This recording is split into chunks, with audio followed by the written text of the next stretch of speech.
지은 애미야, 이 나물간이 좀 심심하구나. 다음부터 신경 써라. 35살 연희는 고개를 숙이며 네, 아버님 하고 대답할 뿐입니다. 또 시작이구나. 연희는 속으로 한숨을 쉬었어요. 서울 외곽 고급 빌라에서 시아버지를 모시고 사는 10년째.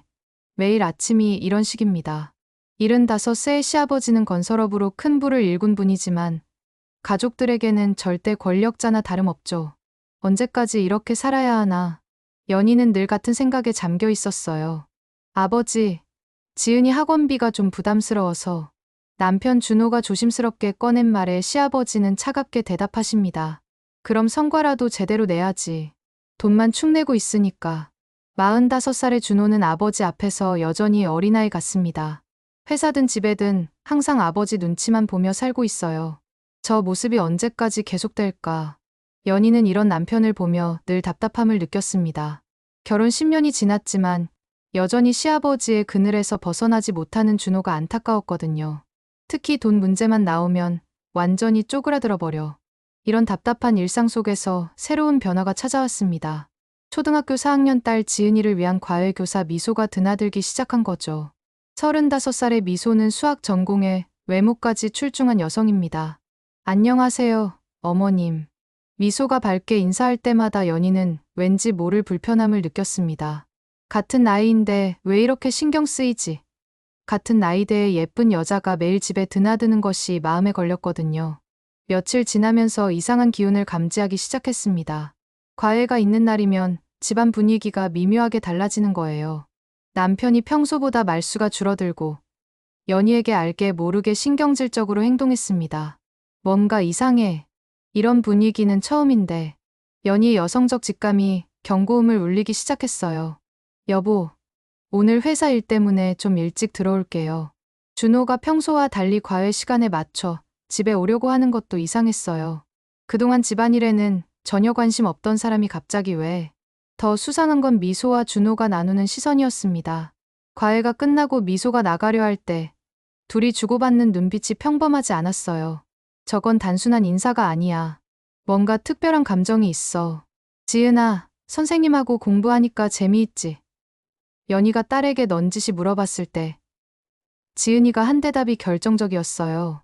엄마, 선생님이 아빠랑 자꾸 얘기해서 집중이 안 돼요. 그리고 선생님이 웃을 때 목소리가 너무 커요.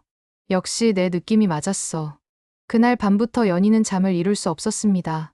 남편과 과외 교사 사이에 뭔가 있다는 확신이 들었거든요. 준호의 행동도 확실히 달라졌어요. 핸드폰을 조심스럽게 다루고, 과외 있는 날엔 일부러 깔끔하게 옷을 갈아입고, 미소가 갈 때면 현관까지 나가서 배웅하는 일이 잦아졌습니다. 더 이상은 못 참겠어. 연희는 결심했습니다. 이 의심을 확인하지 않고서는 정상적인 생활이 불가능해. 기회는 생각보다 빨리 찾아왔습니다. 여보, 오늘 회사 일로 좀 일찍 나가야 해서요. 준호의 말은 자연스러웠지만 연희에게는 더 이상 믿을 수 없는 변명으로 들렸어요. 표정부터가 다르잖아. 준호가 나간 후 연희도 급히 외출 준비를 했습니다. 어떤 결과가 나오든 확인해야 해. 거리를 두고 따라가던 연희는 충격적인 사실을 발견했습니다. 준호가 향하는 곳이 회사가 아니라 시내 호텔가였던 거죠. 정말 그런 거였어? 가슴이 철렁 내려앉았지만 이제 와서 돌아갈 수도 없었어요. 호텔 건물 앞에 선 연희는 떨리는 다리를 애써 진정시켰습니다. 10년 결혼 생활이 이렇게 끝나는 건가? 엘리베이터를 타고 올라가는 동안 연희의 마음은 복잡했습니다. 화가 나면서도 한편으론 슬펐어요. 하지만 이제 와서 물러설 수도 없었어요. 여기구나. 당장 문 열어. 있는 힘을 다해 외친 연희의 목소리에는 배신당한 분노와 좌절감이 고스란히 담겨 있었어요. 이제 모든 걸 끝내겠어. 하지만 문이 열리는 순간 연희의 세상이 완전히 뒤바뀌었습니다. 나타난 사람은 준호가 아니었어요. 연희의 눈앞에 서 있는 것은 다름 아닌 시아버지였습니다. 75세의 시아버지가 당황한 표정으로 문 앞에 서 있었던 거죠. 아버님? 연희의 목소리는 떨렸습니다. 이게 무슨 상황이지? 머릿속이 하얘지면서 아무 생각도 할 수 없었어요. 그 순간 방 안에서 누군가가 나오는 소리가 들렸습니다. 연희는 고개를 들어 그 사람을 확인했어요. 믿을 수 없게도 그곳에는 미소가 서 있었습니다. 이럴 수가. 설마 시아버지와 연희의 온몸이 얼어붙었습니다.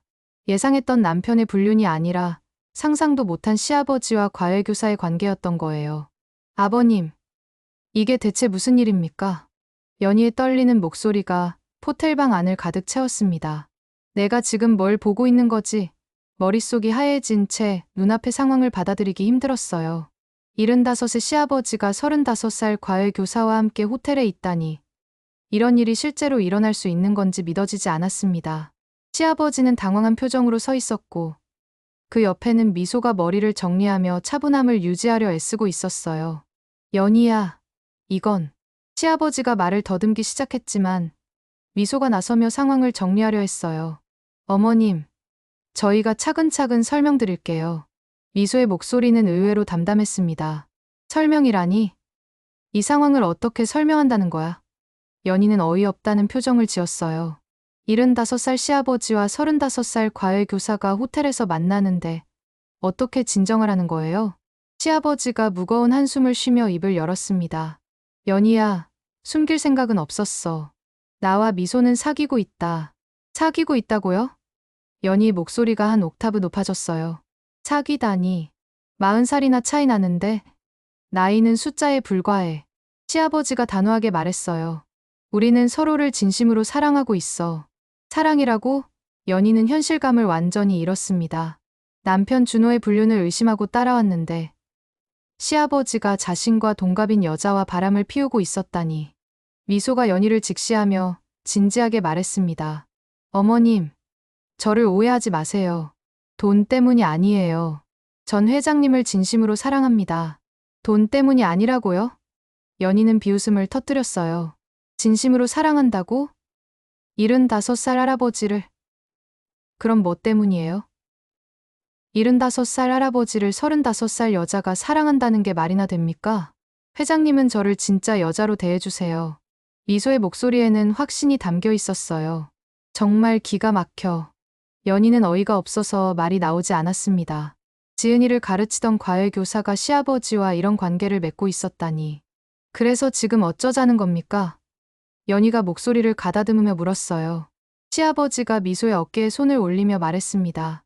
연희야, 나는 미소와 결혼할 생각이야. 결혼이요. 연희는 깜짝 놀라며 소리쳤어요. 결혼까지. 아버님, 정신이 있으신 건가요? 제 또래 여자와, 그것도 지은이 선생님과 결혼하겠다고요? 왜 안 되는데? 서로 사랑하는데 뭐가 문제야? 시아버지의 목소리는 더욱 단호해졌어요. 내가 지금 뭘 듣고 있는 거지? 연희는 머리가 돌 것 같았습니다. 시아버지의 재혼 자체도 충격적인데 하필이면 자신과 동갑인 여자와 결혼한다니. 게다가 그 여자는 딸을 가르치던 과외교사였고 이제 며느리인 자신보다 윗사람이 될 거라는 생각에 모멸감이 밀려왔어요. 이미 결정된 일이야. 오늘 저녁에 집에서 준호에게도 발표할 거야. 연희는 더 이상 할 말이 없었어요. 호텔을 나서는 길. 다리가 후들거렸고 현실감이 전혀 들지 않았습니다. 집으로 돌아가면 준호에게 뭐라고 말해야 하지? 집에 도착한 연희는 거실에서 TV를 보고 있는 준호와 숙제하는 지은이를 발견했어요. 평온한 일상의 모습이었지만 곧 이 평화가 산산조각 날 거야. 엄마, 왜 그래요? 얼굴이 하얘요. 지은이가 걱정스럽게 물었지만 연희는 제대로 대답할 수 없었어요. 저녁 시간이 되자 시아버지가 집으로 돌아왔어요. 평소와 다를 바 없는 모습이었지만 연희에게는 모든 것이 달라 보였습니다. 이제 곧 이 집안 전체가 뒤바뀔 폭탄 같은 선언이 나올 거야. 다들 식탁에 모여라. 시아버지가 엄숙한 목소리로 말했어요. 중요한 얘기가 있어. 드디어 시작되는구나. 준호와 지은이 그리고 연희가 식탁에 둘러앉았습니다. 시아버지의 진지한 표정을 보며 모두가 긴장한 분위기였어요. 오늘 너희들에게 중요한 발표를 하겠다. 시아버지가 천천히 입을 열었어요. 나는 재혼할 생각이야. 재혼이요? 준호가 놀라며 물었어요. 아버지, 갑자기 무슨 말씀이세요? 상대는 지은이 과외 선생님인 미소야. 시아버지가 폭탄 선언을 터뜨렸어요. 그 순간 식탁 위에는 죽음 같은 정적이 흘렸습니다. 준호는 입을 벌린 채 말을 잇지 못했고 지은이는 상황을 제대로 이해하지 못한 채 어리둥절한 표정을 지었어요. 다시 들어도 믿어지지 않아. 연희는 이미 알고 있던 사실이지만 다시 들으니 더욱 현실감이 없었습니다. 아버지, 그게 무슨 말씀이세요? 준호가 겨우 말을 꺼냈어요. 목소리가 떨리고 있었습니다. 이 여자와 결혼할 거다. 시아버지가 더욱 단호하게 선언했어요. 미소는 좋은 여자야. 우리는 진심으로 사랑하고 있어. 준호는 완전히 말문이 막혀버렸습니다. 아버지, 미소 선생님은 연희와 동갑인데 나이가 뭐가 중요해? 사랑의 나이가 어디 있어? 시아버지의 목소리에는 전혀 흔들림이 없었어요. 이게 정말 현실인가? 연희는 견딜 수 없는 굴욕감과 모멸감을 느꼈습니다. 10년 동안 정성껏 시아버지를 모셔왔는데 이제 자신과 동갑인 여자가 시어머니가 된다는 거야. 게다가 그 여자는 불과 몇 개월 전까지 딸을 가르치던 과외교사였고. 아버님, 이건 정말 너무하지 않습니까? 연희가 참지 못하고 말했어요. 뭐가 너무해? 나도 행복할 권리가 있어. 시아버지가 차갑게 대답했어요. 결정된 일이니까 받아들여. 지은이가 조심스럽게 물었어요. 할아버지, 미소 선생님이 우리 새할머니가 되는 거예요? 그래, 그렇게 되는 거야. 시아버지가 대답했어요. 이 모든 상황이 악몽 같아. 연희는 이 모든 상황이 악몽 같았습니다. 아들보다 어린 여자가 시어머니가 되고 그 여자 앞에서 며느리 노릇을 해야 한다니. 그날 밤, 온 가족이 충격에 빠진 채 잠자리에 들었습니다. 앞으로 닥칠 일들을 생각하니 두려워. 연희는 잠들지 못하고 천장을 바라보며 앞으로의 일들을 생각했어요. 한 달이라는 시간이 어떻게 지나갔는지도 모르게 드디어 그날이 왔습니다. 시아버지와 미소의 결혼식 날이었어요. 정말 이런 일이 일어나는구나. 연희는 식장 한 구석에서 굴욕감과 수치심을 느끼며 하루를 버텨냈습니다. 친척들은 모두 경악했고 하객들 대부분이 수군거렸어요. 75세 신랑과 35세 신부의 결혼식이라니 누가 봐도 기이한 광경이었거든요. 신혼여행을 다녀온 지 일주일 후 미소가 정식으로 이 집의 새어머니가 되어 들어왔습니다. 그날 아침 연희는 평소처럼 아침 준비를 하고 있었어요. 미소 선생님, 아침 드실 준비 되었어요. 차 한 잔 드릴까요? 연희가 습관적으로 정중하게 말했을 때였어요. 미소는 거실 소파에 앉아 있다가 갑자기 몸을 돌렸습니다. 그녀의 표정이 순간 차갑게 변하는 것을 연희는 놓치지 않았어요. 지금 뭐라고 하셨죠? 미소의 목소리에는 날카로움이 배어 있었습니다. 네? 차를 드리겠다고. 연희가 당황하며 대답했어요. 그게 아니라 호칭 말이에요. 미소가 일어서며 연희를 쏘아봤어요. 저를 뭐라고 부르셨죠? 아, 그러고 보니 연희는 어리둥절했습니다. 선생님이라고 했는데요. 미소가 코웃음을 쳤습니다. 선생님이요? 지금 상황이 뭔지 모르시나 봐요. 그녀가 한 걸음 더 가까이 다가왔어요. 이제 나는 이 집의 어머니예요. 며느리가 시어머니를 선생님이라고 부르는 게 말이 됩니까? 아, 맞다. 이제 이 사람이 내 시어머니가 되었구나. 그 말에 연희는 머리를 한 대 맞은 것 같았어요. 불과 몇 달 전까지 딸을 가르치던 과외교사였는데 이제는 자신의 시어머니가 되었다는 현실이 다시 한번 가슴을 짓눌렀거든요. 그럼 뭐라고? 연희가 조심스럽게 말을 꺼내려 했지만 미소가 먼저 말을 잘랐어요. 미소는 턱을 치켜들고 연희 앞으로 다가가더니 고개를 들이밀며 단호하게 명령했습니다. 어머님이라고 불러봐라. 어머님이라고? 그 순간 연희의 온몸에 소름이 돋았어요. 자신과 같은 35살인 여자에게 어머님이라고 불러야 한다니.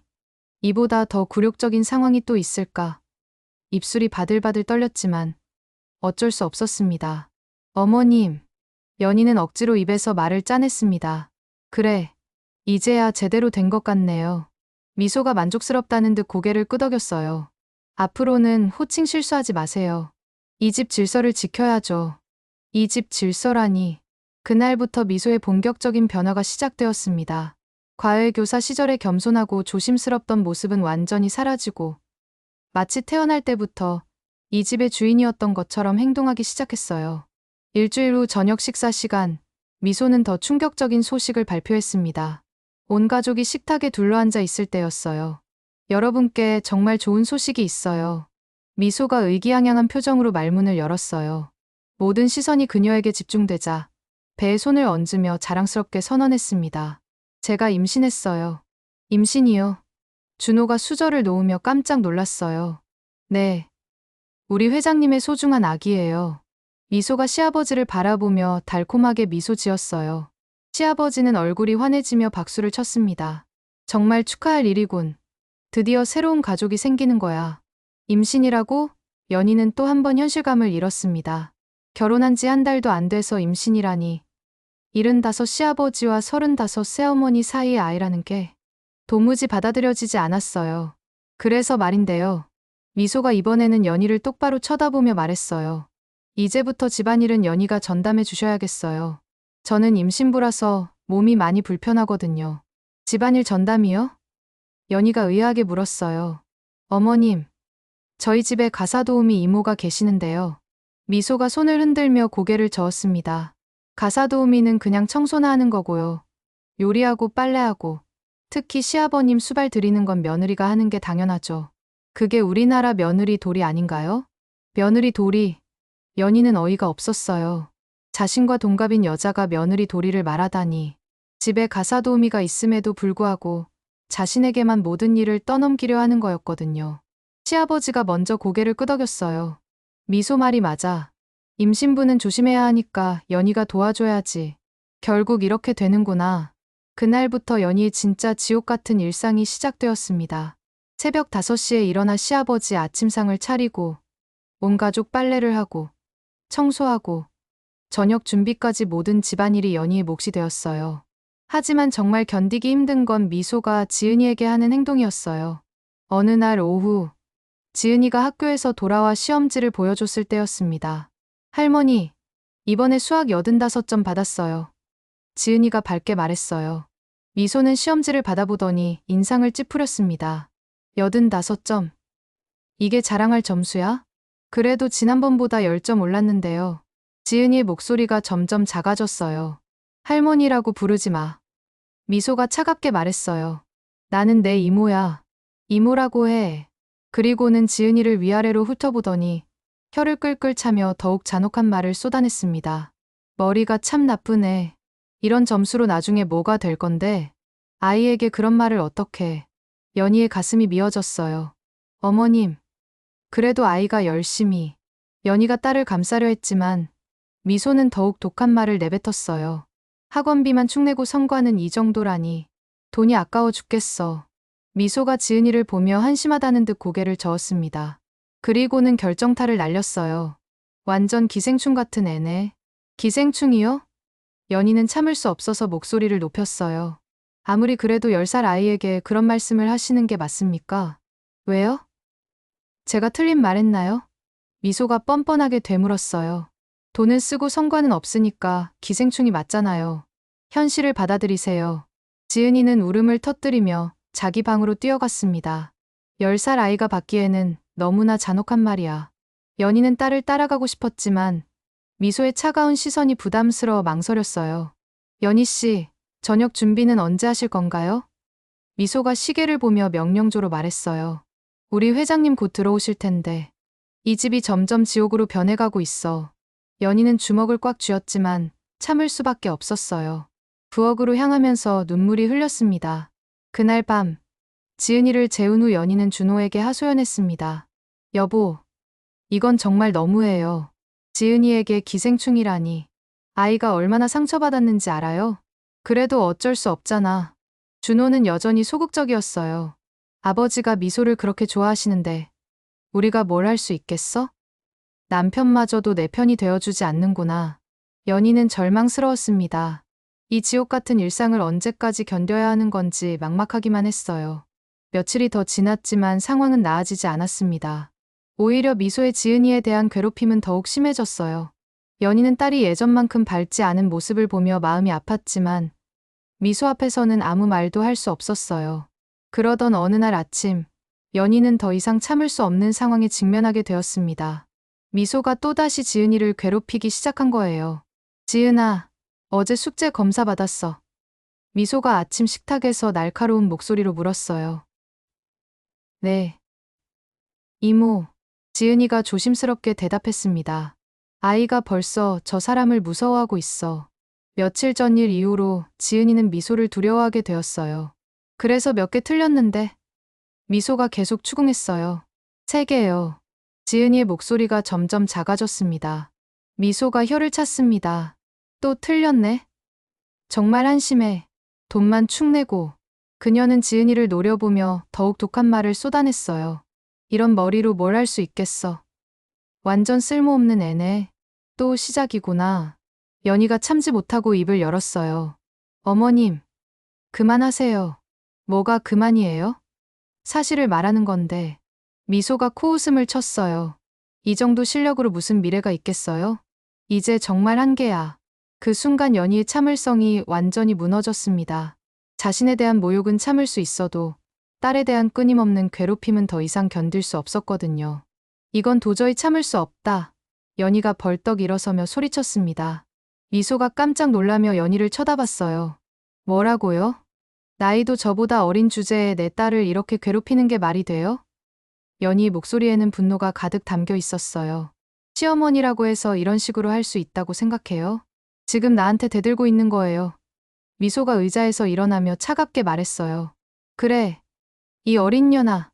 연희는 이미 돌이킬 수 없는 선을 넘었다는 걸 알았지만 멈출 수 없었어요. 내 딸을 감히 기생충이라 해. 그러고도 네가 할머니야. 뭐라고? 지금 뭐라고 했어요? 어린 년. 미소의 얼굴이 새빨갛게 달아올랐어요. 그래. 이 어린 년아. 정신 차려. 연희가 소리쳤어요. 그 순간 연희의 손이 움직였습니다. 더 이상은 안 돼. 참고 또 참았던 분노가 폭발하면서 미소의 뺨을 잇는 힘껏 내리친 거예요. 짝! 집 안에 따귀 소리가 울려 퍼졌습니다. 미소는 뺨을 감싸며 믿을 수 없다는 표정을 지었어요. 지은이는 깜짝 놀라 엄마를 바라봤고 준호는 얼어붙은 채 상황을 지켜보고 있었습니다. 이 미친년이 감히 나를? 미소가 떨리는 목소리로 소리쳤어요. 너 같은 게 이 집에 들어와서 집안의 수치야. 더 이상 내 딸 괴롭히지 마. 내가 드디어 해냈어. 미소의 얼굴이 새파랗게 질렸습니다. 결혼 이후 처음으로 누군가에게 이런 저항을 받은 거였거든요. 그때 현관문이 열리는 소리가 들렸습니다. 시아버지가 돌아온 거였어요. 미소는 즉시 울음을 터뜨리며 시아버지에게 달려갔어요. 여보, 연희가 저를 때렸어요. 미소가 시아버지 품에 안기며 울부짖었어요. 뭐라고? 시아버지의 얼굴이 순간 굳어졌어요. 아무 이유도 없이 갑자기 욕하면서 뺨을 때렸어요. 미소가 거짓말을 했어요. 시아버지는 연희를 무섭게 노려봤습니다. 연희야, 이게 무슨 일이야? 아버님, 미소가 지은이한테 하는 말이 너무 심해서 연희가 해명하려 했지만 시아버지는 듣고 싶어 하지 않았어요. 닥쳐. 며느리가 시어머니를 때린다는 게 말이 되나? 시아버지가 화를 내며 소리쳤어요. 당장 무릎 꿇고 사과해. 시아버지가 명령했어요. 결국 연희는 무릎을 꿇고 미소 앞에 앉아야 했습니다. 이보다 더 굴욕적인 순간이 또 있을까? 죄송합니다. 어머님. 연희가 억지로 말했어요. 그날 밤 연희는 절망감에 빠져 있었습니다. 이런 굴욕적인 상황에서 벗어나고 싶어. 그래서 용기를 내어 준호에게 마지막 희망을 걸어보았습니다. 여보, 우리 분가하자. 연희가 조심스럽게 말을 꺼냈어요. 분가? 준호가 놀란 표정을 지었어요. 네. 이렇게 살 수는 없어요. 우리 따로 살아요. 연희의 목소리에는 간절함이 담겨 있었어요. 모은 돈 2억 있잖아요. 그 돈으로 작은 집이라도 구해서. 준호의 표정이 어두워졌습니다. 연희야, 왜요? 2억이면 전세라도 구할 수 있잖아요. 지은이도 이런 환경에서 자라면 안 되잖아요. 연희가 계속 설득했어요. 그게, 준호가 말을 더듬었어요. 뭐가 그게예요? 빨리 결정해요. 연희가 재촉했어요. 준호가 한숨을 쉬며 충격적인 고백을 했습니다. 이미 빚이 2억 남아있어. 뭐라고요? 연희는 귀를 의심했어요. 회사 일 때문에 아버지가 보증을 서주셨는데 그게 다 날아갔어. 준호의 목소리는 차가웠어요. 그럼 우리 통장에 있는 돈은? 연희가 떨리는 목소리로 물었어요. 그것도 빚 갚는 데 써야 해. 실제로는 우리한테 남는 돈이 없어. 준호가 고개를 숙였어요. 그동안 희망을 품고 있었는데. 연희는 머리가 하얘졌습니다. 그동안 모아둔 돈이 있다고 생각했는데 실제로는 빚만 있었다니요. 분가는 꿈도 꿀 수 없는 상황이었던 거예요. 그럼 우리는 평생 여기서 살아야 한다는 거예요? 연희가 절망적으로 물었어요. 어쩔 수 없잖아. 빚을 갚기 전까지는 나갈 수도 없어. 준호가 차갑게 대답했어요. 마지막 희망마저. 연희의 희망은 완전히 산산조각이 났습니다. 분가라는 마지막 희망마저 사라진 거예요. 이 지옥 같은 집에서 평생 미소의 괴롭힘을 당하며 살아야 한다는 현실이 너무나 절망적이었어요. 분가의 희망이 산산조각 난 후 일주일이 지났습니다. 정말 이 집을 떠날 수 없구나. 연희는 절망감에 빠져 하루하루를 버텨내고 있었어요. 빚 때문에 이 집을 떠날 수도 없고 미소의 괴롭힘은 계속될 거라는 현실이 너무나 무거웠거든요. 그러던 어느 날 집안에 더 큰 변화가 찾아왔습니다. 시아버지가 며칠째 몸이 좋지 않다며 병원에 가셨는데 검사 결과가 심상치 않았어요. 검사 결과가 나왔는데 시아버지가 무거운 표정으로 집에 돌아오셨어요. 온 가족이 거실에 모였습니다. 시아버지의 심각한 표정을 보며 모두가 긴장했어요. 암이 재발했다고 해. 시아버지가 담담하게 말씀하셨어요. 재발이요. 준호가 충격을 받으며 소리쳤어요. 그럼 치료는? 당분간 입원해서 항암 치료를 받아야 한다고 하더군. 시아버지의 목소리에는 체념이 묻어 있었어요. 아무리 무서운 분이셔도 이런 소식을 들으니 마음이 아프네. 연희는 가슴이 답답했습니다. 언제부터 입원하세요? 미소가 물었는데 그 목소리에는 걱정보다는 담담함이 더 느껴졌어요.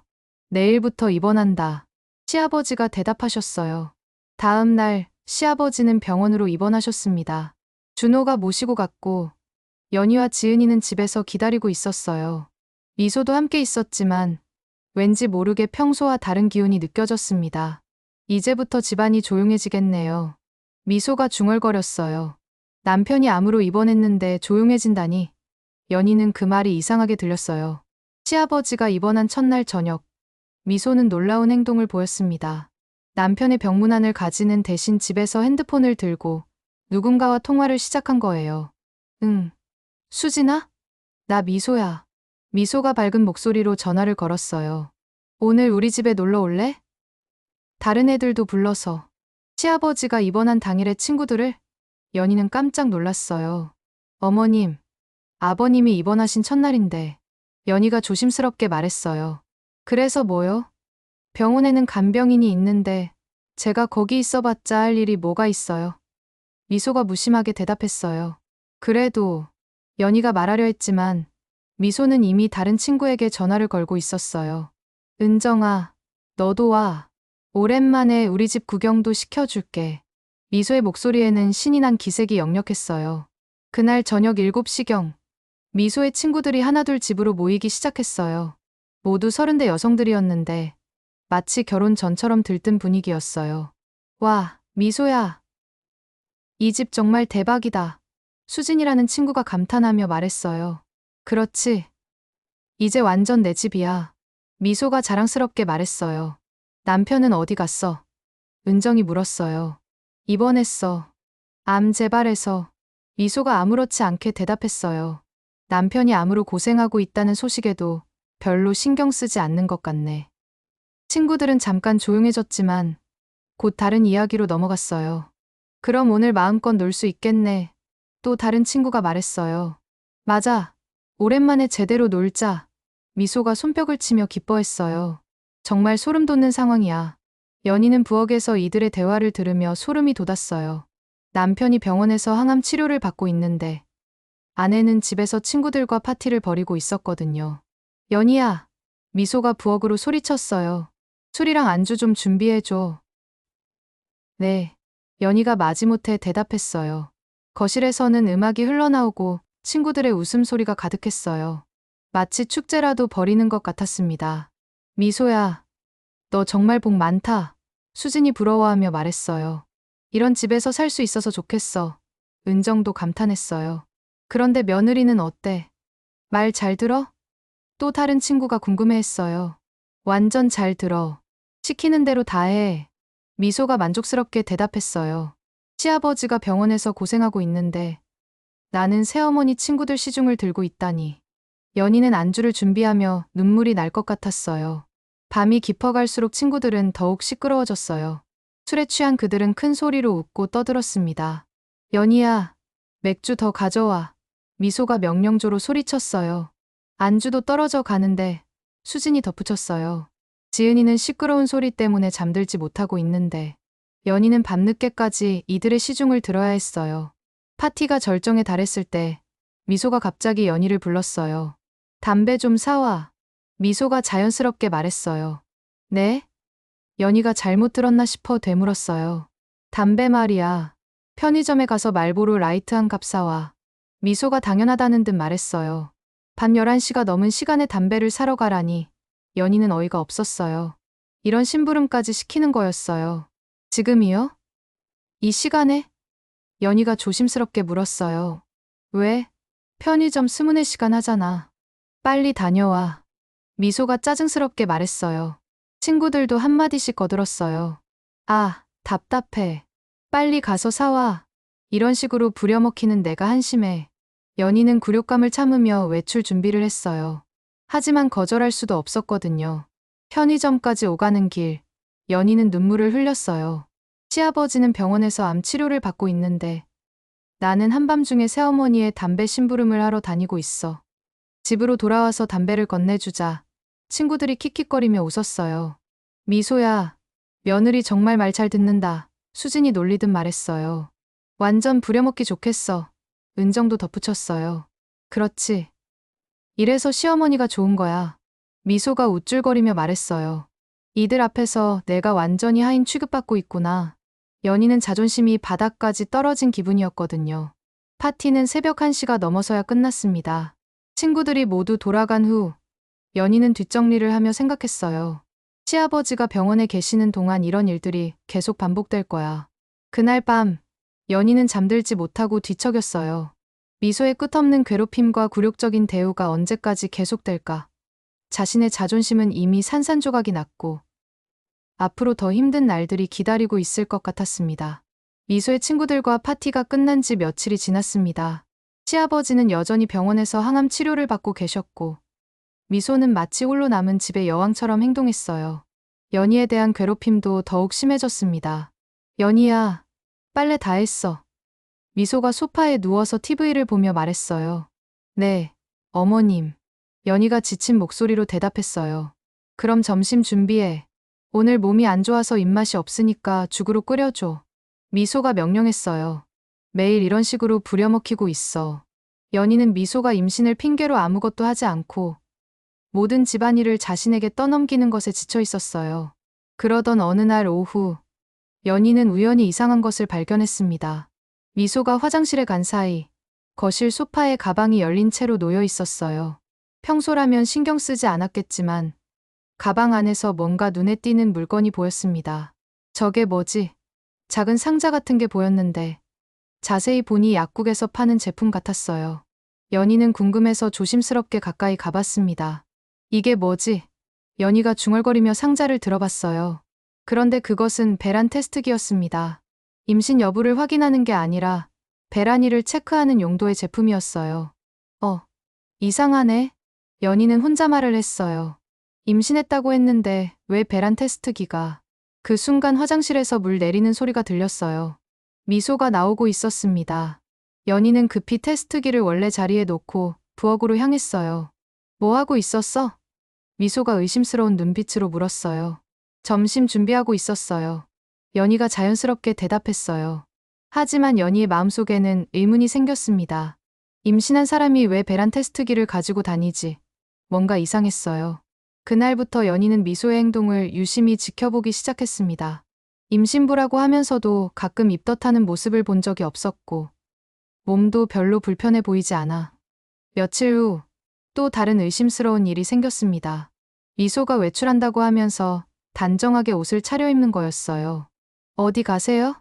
연희가 물었어요. 병원에 검진 받으러 가요. 임신부는 정기검진을 받아야 하거든요. 미소가 대답했어요. 그럼 저도 함께. 연희가 말하려 했지만 미소는 단호하게 거절했어요. 아니에요. 혼자 갈 수 있어요. 집안일이나 잘해요. 임신부가 병원에 갈 때 가족이 함께 가는 게 보통인데 혼자 가겠다는 게 이상해. 미소가 나간 후 연희는 뭔가 수상하다는 생각이 들었어요. 그래서 연희는 충동적으로 결정했습니다. 미소를 따라가 보자. 진짜 병원에 가는지 확인해보고 싶어. 연희는 급히 외출 준비를 하고 미소의 뒤를 따랐어요. 미소는 택시를 타고 시내로 향했고 연희도 다른 택시를 타고 뒤따랐습니다. 기사님, 앞차 따라가 주세요. 연희가 긴장하며 말했어요. 미소의 택시는 병원이 아닌 다른 곳으로 향했어요. 도착한 곳은 대학병원이었는데 산부인과가 있는 곳이었습니다. 정말 병원에 온 거네. 연희는 안도했어요. 하지만 놀라운 일이 벌어졌습니다. 병원 앞에서 미소가 내린 후 곧이어 준호도 나타난 거예요. 준호가 왜? 남편이 미소와 함께 병원에 온 거였습니다. 준호는 회사에 있다고 했는데 왜 미소와 함께 병원에 온 거지? 연희는 의아했습니다. 연희도 조심스럽게 병원 안으로 들어가 두 사람을 찾았어요. 복도에서 멀리 떨어진 곳에서 지켜보니 미소와 준호가 상담실 앞에서 기다리고 있었습니다. 시험관 시술 상담이라고 적힌 문구가 보였어요. 연희는 머리가 하얘졌습니다. 시험관 시술. 연희가 중얼거렸어요. 임신했다고 했는데 왜? 그때 상담실에서 의사가 나와서 미소와 준호를 안으로 안내했어요. 연희는 숨어서 상황을 지켜봤습니다. 1시간 정도 지나서 상담이 끝났는지 미소와 준호가 상담실에서 나왔어요. 두 사람이 대화하는 소리가 희미하게 들렸습니다. 다음 주에 시술 받으러 와야겠네. 미소가 말했어요. 네, 알겠습니다. 준호가 대답했어요. 이번에는 꼭 성공했으면 좋겠어. 미소가 덧붙였어요. 임신했다고 했는데 시험관 시술을 받으러 온다는 게 무슨 의미지? 연희는 이 대화를 듣고 충격을 받았어요. 두 사람이 병원을 나간 후 연희는 어떻게 해야 할지 몰라 그 자리에 서 있었어요. 다리가 풀려서 복도 의자에 주저앉을 수밖에 없었습니다. 임신이 거짓이었다는 말인가? 연희가 혼잣말을 했어요. 그 순간 모든 상황이 이해되기 시작했어요. 배란 테스트기, 입덧 증상 없음, 그리고 지금의 시험관 시술 상담까지. 미소의 임신은 거짓이었을 가능성이 높았어요. 하지만 더 충격적인 건 준호가 함께 있다는 사실이었어요. 남편이 이 모든 일에 관련되어 있다는 거였거든요. 연희는 집으로 돌아가는 길 내내 머리가 복잡했어요. 이 모든 상황을 어떻게 이해해야 할지 모르겠었거든요. 집에 도착해서 보니 미소가 이미 와 있었어요. 마치 아무 일도 없었다는 듯 TV를 보고 있었습니다. 어디 갔다 왔어? 미소가 물었어요. 장 보러 갔다 왔어요. 연희가 거짓말을 했어요. 그래? 검진은 잘 받았어요. 아기가 건강하다고 하네요. 미소가 태연하게 거짓말을 했어요. 연희는 이런 미소의 모습에 소름이 돋았어요. 어떻게 이렇게 태연하게 거짓말을 할 수 있는 걸까요? 그날 저녁 준호가 돌아왔을 때 연희는 남편을 다른 눈으로 보게 되었어요. 미소와 함께 병원에 갔다는 사실을 어떻게 말해야 할지 고민되었거든요. 여보, 오늘 회사는 어땠어? 연희가 떨리는 목소리로 물었어요. 그냥 그랬지. 바빴어. 준호가 자연스럽게 거짓말을 했어요. 연희는 남편마저도 자신을 속이고 있다는 현실에 절망했어요. 미소와 준호 사이에 뭔가 있다는 건 확실했지만 그것이 무엇인지 정확히 알 수 없어서 더욱 불안했습니다. 그날 밤 연희는 잠들지 못하고 천장을 바라봤어요. 임신이 거짓이라면 미소가 왜 그런 거짓말을 했는 걸까요? 그리고 준호는 왜 그 일에 관련되어 있는 걸까요? 모든 것이 의문투성이었지만 하나는 확실했어요. 이 집에서 자신만 모르는 큰 비밀이 있다는 사실이었습니다. 병원에서 목격한 충격적인 장면 이후 연희는 며칠 동안 잠들지 못했습니다. 미소와 준호 사이에 무슨 일이 있는지 정확히 알고 싶었지만 어떻게 물어봐야 할지 막막했어요. 하지만 진실을 알아야 한다는 마음은 점점 커져만 갔습니다. 그러던 어느 날 저녁, 기회가 찾아왔습니다. 미소가 친구들과 외출한다며 늦게 들어온다고 했어요. 지은이는 방에서 숙제를 하고 있었고 집에는 연희와 준호만 남게 되었습니다. 여보, 연희가 조심스럽게 말을 꺼냈어요. 얘기 좀 할까요? 준호는 TV를 보고 있었는데 연희의 진지한 목소리를 듣고 고개를 돌렸어요. 무슨 얘기? 미소 어머님에 대한 얘기요. 연희가 준호 옆에 앉으며 말했어요. 순간 준호의 표정이 굳어졌습니다. 갑자기 왜? 며칠 전에 봤어요. 연희가 떨리는 목소리로 말했어요. 여보가 미소 어머님과 함께 병원에 가는 걸. 준호의 얼굴이 새파랗게 질렸어요. 뭘 봤다고? 시험관 시술 상담 받는 걸 봤어요. 연희가 단호하게 말했어요. 임신했다고 했는데 왜 시험관 시술을 받으러 가요? 준호는 말문이 막혔습니다. 한동안 아무 말도 하지 못하고 당황한 표정만 지었어요. 대답해요. 연희가 목소리를 높였어요. 도대체 무슨 일인지 말해요. 그게, 준호가 말을 더듬기 시작했어요. 그게 뭐예요? 빨리 말해요. 연희가 다그쳤어요. 준호는 더 이상 숨길 수 없다는 걸 깨달았습니다. 한숨을 크게 쉬고 나서 입을 열었어요. 미수 어머님의 임신이 거짓이야. 준호가 고백했어요. 역시 그런 거였네요. 연희가 분노를 참으며 말했어요. 그럼 왜 거짓말을 했어요? 그건, 준호가 또 다시 말을 못하고 있었어요. 왜 자꾸 그거네요? 제대로 말해요. 연희가 소리쳤어요. 준호는 고개를 숙이고 한참을 있다가 드디어 진실을 털어놓기 시작했어요. 새어머니랑 거래했어. 준호가 작은 목소리로 말했어요. 거래요? 연희가 되물었어요. 내가 시험관 시술 도우면 빌딩 준다 했어. 준호가 고백했어요. 연희는 귀를 의심했어요. 뭐라고요? 빌딩을 준다고? 응. 강남에 있는 30억짜리 빌딩. 준호가 더 구체적으로 말했어요. 그 빌딩을 내 명의로 넘겨준다고 했어. 시험관 시술을 도운다는 게 무슨 뜻이에요? 연희가 떨리는 목소리로 물었어요. 준호는 더욱 고개를 숙였어요. 내가 정자를 제공하는 거야. 그 순간 연희는 머리를 한 대 맞은 것 같았어요. 남편이 시아버지와 새어머니 사이의 시험관 시술에 정자를 제공한다는 말이 믿어지지 않았거든요. 미쳤어요? 정말 미친 거예요. 연희가 소리쳤어요. 시아버지 부인과 그런 짓을 해요? 목소리 좀 낮춰. 지은이가 들으면 어떡해. 준호가 당황하며 말했어요. 지금 그게 중요해요? 연희가 분노했어요. 아버님도 이 일을 알고 계세요? 아니야. 아버지는 몰라. 준호가 고개를 저었어요. 그럼 아버님을 속이는 거네요? 연희가 믿을 수 없다는 표정을 지었어요. 미수 어머님이 아버지한테는 자연 임신했다고 말할 거야. 준호가 설명했어요. 연희는 이 모든 상황이 너무나 충격적이었어요. 남편과 새어머니가 시아버지를 속이고 이런 거래를 했다는 게 믿어지지 않았거든요. 그래서 30억짜리 빌딩을 받았어요. 연희가 물었어요. 아직은 아니야. 임신이 성공하면 넘겨준다고 했어. 준호가 대답했어요. 임신이 성공하면요? 연희가 되물었어요. 응. 미수 어머님이 내 아이를 임신해서 낳으면 그때 빌딩을 줄 거야. 준호가 말했어요. 연희는 이 말을 듣고 온몸에 소름이 돋았어요. 새어머니가 남편의 아이를 낳는다는 것. 그리고 그 아이가 시아버지의 아이로 둔갑된다는 것이 너무나 끔찍했거든요. 그럼 태어날 아이는? 연희가 물었어요. 아버지 아들로 등록될 거야.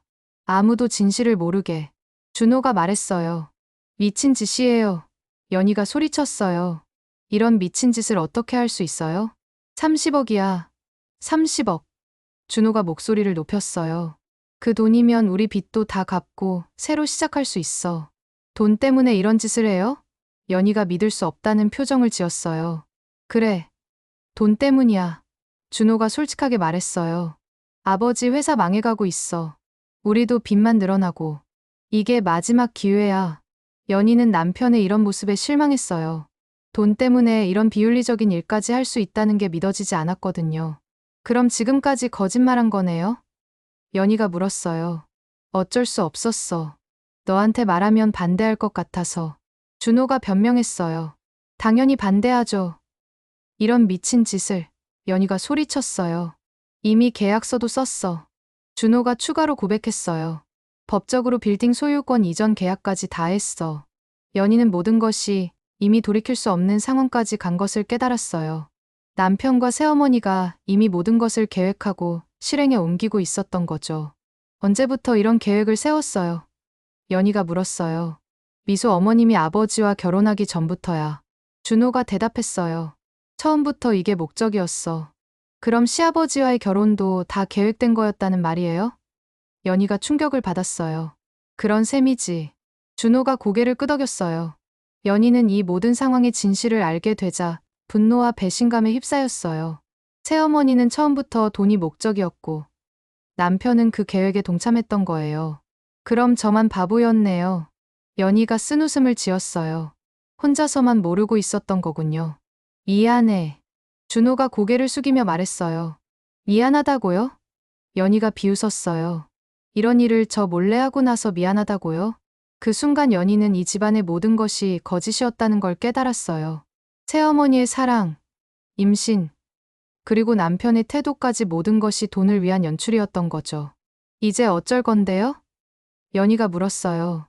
일단은 계획대로 진행될 거야. 준호가 대답했어요. 다른 방법이 없어. 연희는 이런 남편의 모습에 완전히 실망했어요. 돈 앞에서는 어떤 비윤리적인 일도 할 수 있다는 남편의 모습이 낯설었거든요. 그날 밤 연희는 모든 진실을 알게 된 충격 속에서 잠들지 못했어요. 이 집안의 모든 것이 거짓으로 이루어졌다는 현실이 받아들여지지 않았거든요. 준호의 충격적인 고백 이후 며칠이 지났습니다. 연희는 이 집안의 모든 것이 돈과 욕심을 위한 거대한 음모였다는 사실에 절망했어요. 새어머니 미소는 처음부터 시아버지의 재산이 목적이었고 남편 준호는 30억짜리 빌딩을 위해 그 음모에 동참했던 거죠. 이건 아니야. 이 사실을 이대로 둘 수는 없어. 연희가 혼잣말을 했어요. 연희는 병원에 계신 시아버지를 생각했습니다. 암 치료를 받으며 고생하고 있는데 자신의 아내와 아들이 뒤에서 이런 배신을 하고 있다는 걸 전혀 모르고 계셨거든요. 이 모든 진실을 알려드려야 한다고 생각했어요. 다음 날 오후, 연희는 결심을 하고 병원으로 향했습니다. 지은이는 학교에 있었고 미소와 준호는 외출한 상태였어요. 이때가 기회였습니다. 병원에 도착한 연희는 시아버지 병실 앞에서 잠시 망설였어요. 이 말씀을 드리면 시아버지가 얼마나 충격을 받으실지 걱정되었거든요. 하지만 진실을 알 권리는 있으시다고 생각했어요. 아버님, 들어가도 될까요? 연희가 조심스럽게 문을 두드렸어요. 연희구나. 들어와. 시아버지가 약한 목소리로 대답하셨어요. 병실 안에 시아버지는 많이 쇠약해져 계셨어요. 몇 주 사이에 살도 많이 빠지시고 얼굴도 많이 수척해지셨습니다. 아버님, 몸은 좀 어떠세요? 연희가 안부를 물었어요. 그럭저럭이야. 그런데 너 혼자 왔구나. 미소는 시아버지가 물으셨어요. 아버님, 연희가 말을 꺼내려다가 잠시 망설였어요. 왜 그래? 무슨 일이야? 시아버지가 연희의 표정을 보며 물으셨어요. 연희는 더 이상 미룰 수 없다고 생각했어요. 아버님, 제가 꼭 말씀드려야 할 일이 있어요. 뭔데? 시아버지의 표정이 진지해졌어요. 미소 어머님의 임신이 거짓이에요. 연희가 떨리는 목소리로 말했어요. 시아버지의 눈이 커졌어요. 뭐라고? 임신한 게 아니라 지금 시험관 시술을 받으려고 하고 있어요. 연희가 계속 설명했어요. 시험관 시술. 시아버지가 이해하지 못하겠다는 표정을 지으셨어요. 그런데 더 충격적인 건 연희가 말을 이었어요. 정자 제공자가 준호예요. 그 순간 시아버지의 얼굴이 새파랗게 질렸어요. 준호가? 네. 준호가 미소 어머님과 거래를 했어요. 시험관 시술의 정자를 제공하는 대신 30억짜리 빌딩을 받기로 했다고 해요. 연희가 모든 진실을 털어놓았어요. 시아버지는 한동안 아무 말씀도 하지 못하셨어요. 충격이 너무 커서 말문이 막힌 것 같았어요. 그럼 미소가 나를. 시아버지가 힘겹게 말씀하기 시작했어요. 처음부터 재산이 목적이었던 것 같아요. 연희가 조심스럽게 말했어요. 결혼도, 임신도 모두 거짓말이었어요. 시아버지의 눈에 눈물이 고였어요. 내가 그렇게 속았단 말이냐? 아버님, 연희가 가슴 아파하며 말했어요. 준호까지. 시아버지가 실망스러운 목소리로 중얼거리셨어요. 내 아들까지 나를 배신했다는 말이냐? 연희는 시아버지의 고통스러워하는 모습을 보며 마음이 아팠어요. 하지만 진실을 알려드리는 것이 맞다고 생각했거든요. 정말 그런 일이 있었단 말이냐? 시아버지가 다시 한번 확인하셨어요. 네. 제가 직접 확인했어요. 병원에서 상담받는 것도 받고 준호도 모든 걸 고백했어요. 연희가 대답했어요. 시아버지는 한참을 생각에 잠겨 계시다가 갑자기 웃기 시작했어요. 그런데 그 웃음에는 슬픔과 분노가 섞여 있었어요. 내가 정말 바보였구나. 시아버지가 자조적으로 말씀하셨어요. 나이 들어서 사랑에 빠졌다고 생각했는데 모든 게 거짓이었어. 아버님, 연희가 위로하려 했지만 시아버지는 손을 들어 막으셨어요. 고맙다. 연희야, 진실을 알려줘서. 시아버지가 말씀하셨어요. 이제라도 알게 되어서 다행이야. 하지만 이미 너무 늦었어요. 시아버지의 건강 상태는 계속 악화되었고 며칠 후 결국 돌아가셨습니다. 마지막까지 가족들의 배신을 알고 계셨지만 아무것도 할 수 없었던 거예요. 장례식 날, 미소와 준호는 마지막까지 연기를 했어요. 슬퍼하는 척하며 조문객들을 맞았지만 연희에게는 그 모든 것이 가짜로 보였습니다. 장례식이 끝난 후 집안은 완전히 무너졌어요. 시아버지가 돌아가시면서 모든 진실이 수면 위로 떠올랐고 돈과 욕망 때문에 얽힌 관계들이 하나씩 깨지기 시작했거든요. 며칠 후 유언장이 공개되었어요. 시아버지는 연희가 알려준 진실을 바탕으로 유언장을 다시 작성하셨던 것 같았어요. 재산은 모두 자선단체에 기부하겠다는 내용이었어요. 이런 일이.